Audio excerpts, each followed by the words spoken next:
বিশ্রামগঞ্জ ছেচুরিমাই এলাকায় এক দোকানে লুটপাট। ঘটনা শনিবার গভীর রাতে ব্যবসায়ী গৌতম ভৌমিকের দোকানে। ব্যবসায়ী গৌতম ভৌমিক জানায়, শনিবার রাতে ব্যবসা বাণিজ্য শেষ করে 10টা নাগাদ দোকানে তালা দিয়ে বাড়ি চলে গিয়েছিলেন। রবিবার সকালবেলা দোকানে এসে দেখতে পান দোকানের তালা ভাঙা। দোকানের তালা ভাঙা দেখে সন্দেহ হয় দোকানে চুরি হয়েছে। দোকানে ঢুকে ব্যবসায়ী গৌতম ভৌমিক দেখতে পান তার 25,000 টাকার ফ্রিজ, দামি চা এবং কফির মেশিন, ঠান্ডা পানীয়, চকলেট, মশলা, ফ্ল্যাক, সিগারেট সহ সবকিছু নিয়ে যায় চোরের দল, যার আনুমানিক বাজার মূল্য 50,000 টাকা হবে। মাত্র 2.5 মাস হয়েছে তিনি দোকান দিয়েছেন। স্বামী স্ত্রী দুজনে মিলে দোকানদারি করেন। খবর পেয়ে ছুটে আসে বিশ্রামগঞ্জ থানার পুলিশ। পুলিশ চুরির মামলা হাতে নিয়ে ঘটনার তদন্ত শুরু করেছে।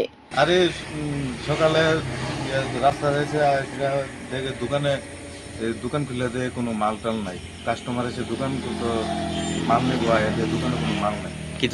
কিসে সবাই আইসে দেখি দোকানের ঠান্ডা, তারপরে দামি দামি চকলেট, ফ্রিজ আসছিল, একটা ফ্রিজ ডোর নিচে গা, তারপরে সব কিছু লেগে গেছিল, তালা মেঘে লেগে গেছিল।